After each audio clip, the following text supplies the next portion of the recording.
Hello everyone, welcome to nut পরিবার। আশা করি তোমরা সকলে ভালো আছো, আমিও ভালো আছি। দেখে নাও আজ আমি কোন রেসিপি তোমাদের সাথে শেয়ার করছি।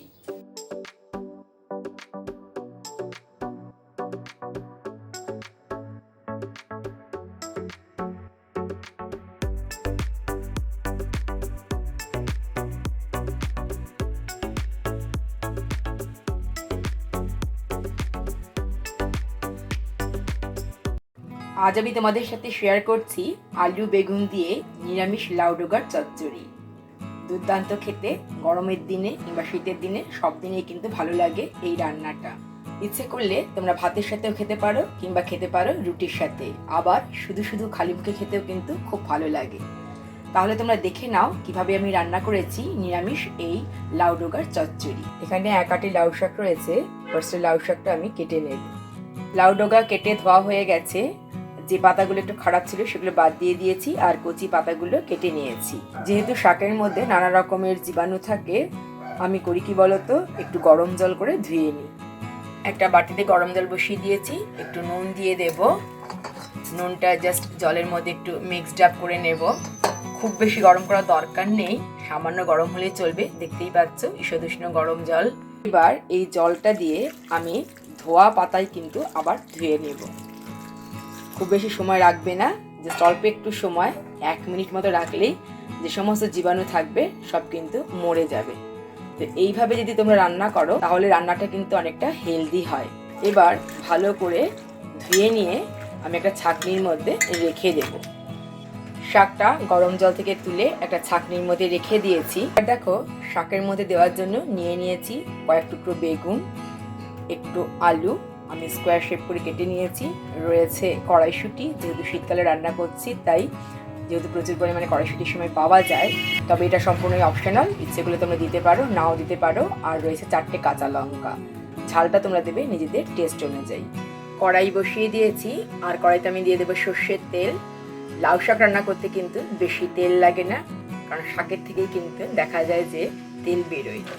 তেলটা যখন খুব ভালোভাবে গরম হবে, অর্থাৎ তেল থেকে যখন কাঁচা গন্ধটা চলে যাবে, তখন আমি এর মধ্যে দিয়ে দেব কয়েকটা বড়ি। তেলটা খুব ভালোভাবে গরম হয়ে গেছে। এবার তেলের মধ্যে আমি দিয়ে দিচ্ছি বড়ি। বড়িগুলো লাল লাল করে ভেজে নেব। এভাবে তোমরা লাউ শাক রান্না করে খেয়ে দেখবে, দুর্দান্ত লাগবে। আর কিন্তু কোনো রকম তরকারির প্রয়োজন হবে না। নিরামিষ রান্না যে এত টেস্টি হয়, এই ধরনের লাউ শাক রান্না না খেলে বোঝাই যাবে না। দেখতেই পাচ্ছ বড়িগুলো কিন্তু লাল হয়ে আসছে। আর জাস্ট কয়েক সেকেন্ড নাড়াচাড়া করে আমি তুলে নেব। হয়ে গেছে বড়ি ভাজা, তুলে নিচ্ছি। বড়ি ভাজা তুলে নেবার পর এবার আমি কড়াইতে দিয়ে দিলাম কেটে রাখা বেগুন। বেগুনটাও আমি ভেজে নেব। তবে এক্ষেত্রে একটা কথা তোমাদেরকে বলে রাখি, এখানে কিন্তু বেগুনের মধ্যে মাখা রয়েছে নুন আর চিনি। আমি হলুদ দিয়ে সাধারণত বেগুন ভাজি না, তোমরাও একবার এভাবে ভেজে দেখবে, আশা করি তোমাদেরও ভালোই লাগবে। দেখতেই পাচ্ছ বেগুনটা কিন্তু খুব ভালোভাবে ভাজা করা হয়ে গেছে। এবার বেগুন ভাজাটা তুলে নিচ্ছি। বেগুন ভাজা তুলে নেবার পর আমি কড়াইতে দিয়ে দিচ্ছি ফোড়ন। প্রথমে দিলাম কালো জিরে আর দিয়ে দেবো একটা গোটা শুকনো লঙ্কা। ফোড়ন থেকে যখন খুব সুন্দর গন্ধ বেরোতে শুরু করবে তখন বুঝবে ফোড়নটা ফ্রাই করা হয়ে গেছে আর শুকনো লঙ্কার কালারটাও চেঞ্জ হয়ে গেছে। এবার আমি এর মধ্যে দিয়ে দিচ্ছি কেটে রাখা আলু। নুন আর হলুদ দিয়ে আলুটাও খুব ভালো করে আমি ভেজে নেব। দেখাই যাচ্ছে আলুর টুকরোগুলো খুব ভালোভাবে ভাজা হয়ে গেছে। এবার আমি এর মধ্যে দিয়ে দিচ্ছি কেটে রাখা লাউ ডোগা, দিয়ে দেব কড়াইশুঁটি আর দেব 2টো কাঁচা লঙ্কা। বাকি যে 2টো কাঁচা লঙ্কা রয়েছে সে দুটো আমি পোস্তর সাথে বেটে দেব। এবার আমি দিয়ে দিচ্ছি এর মধ্যে টেস্ট অনুযায়ী নুন, দিয়ে দেব পরিমাণ মতো হলুদ গুঁড়ো আর দেব লাল লঙ্কার গুঁড়ো। ঝালটা তোমরা দেবে নিজেদের টেস্ট অনুযায়ী। এবার সমস্ত কিছু খুব ভালো করে আমি মিক্সড আপ করে নিচ্ছি। একটু উল্টে পাল্টে খুব ভালো করে নেড়ে চেড়ে দিতে হবে। দেখতেই পাচ্ছ সমস্ত মশলা নুন এগুলো ভালোভাবে মিক্সড আপ করা হয়ে গেছে।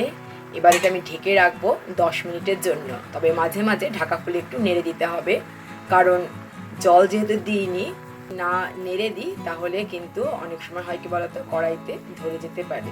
10 মিনিটের জন্য ঢেকে দিলাম। এবার দেখো আমি দিয়ে দিচ্ছি 1 টেবিল স্পুন পোস্ত, দিয়ে দিচ্ছি 2টো কাঁচা লঙ্কা, দিয়ে দিচ্ছি অল্প একটু নুন, আর দেব জল। পেস্ট করে নিচ্ছি। পোস্ত আর কাঁচা লঙ্কা কত সুন্দর পেস্ট হয়ে গেছে। এবার এটা এক সাইড করে রেখে দিচ্ছি। 5 মিনিট পরে ঢাকনাটা খুলছি। দেখো একটু জল বেরিয়েছে। একটু নেড়ে দেব। আমি আগেই বলেছিলাম যে একটু যদি না নেড়ে দেওয়া হয় তাহলে কড়াইতে অনেক সময় হয় কি ধরে যেতে পারে। একটু চেক করে নেব যে সেদ্ধ হলো কি না। দেখো আলুটা কিন্তু একদম সেদ্ধ হয়ে গেছে, তবে ডাটাটা আরও একটু সেদ্ধ হবে। আরও 5 মিনিটের জন্য ঢেকে দিচ্ছি। 5 মিনিট পরে ঢাকনাটা খুলছি। দেখে বোঝাই যাচ্ছে যে সব কিছু খুব ভালোভাবে সেদ্ধ হয়ে গেছে, আর জলটাও কিন্তু অনেকটা শুকিয়ে এসছে। এবার আমি দিয়ে দিচ্ছি পোস্তর পেস্ট, আর দিয়ে দিলাম মিক্সি জার ধুয়ে জল। দিয়ে দেবো টেস্ট অনুযায়ী নুন, অল্প একটু চিনি। যেহেতু নিরামিষ রান্না একটু চিনি দিলে ভালোই লাগবে। ভালো করে মিক্সচার করে নেব।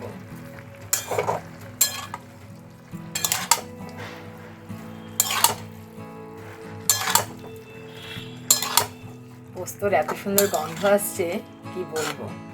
এবার আমি দিয়ে দিচ্ছি বড়িগুলো ভেঙে। ইচ্ছে করলে তোমরা আস্ত বড়িও দিতে পারো। ভালো করে মিক্সচার করে নিচ্ছি। এখনো পর্যন্ত কিন্তু আমি বেগুনটা দিইনি। কেন বলো তো? যেহেতু বেগুন ভাজা খুব নরম, তো একদম ঘেটে যাবে, তাই বেগুন ভাজাটা আমি সবার শেষে দেব। এবার আমি দিয়ে দিচ্ছি ভেজে রাখা বেগুন। আর বেগুন দিয়ে আবার ভালোভাবে সমস্ত তরকারি মিক্সচার করে নেব। তোমরাও বেগুন ভাজাটা লাস্টে দিও, আগে দিও না, তাহলে দেখবে বেগুনগুলো খুঁজেই পাওয়া যাবে না। সমস্ত কিছু খুব ভালোভাবে মিক্সড করে নিয়েছি। রান্নাটা কিন্তু হয়ে গেছে। এবার গ্যাসের ফ্লেম অফ করে দেব। সার্ভ করে তোমাদেরকে দেখাচ্ছি। দেখতেই পাচ্ছ এইরকম হয়েছে।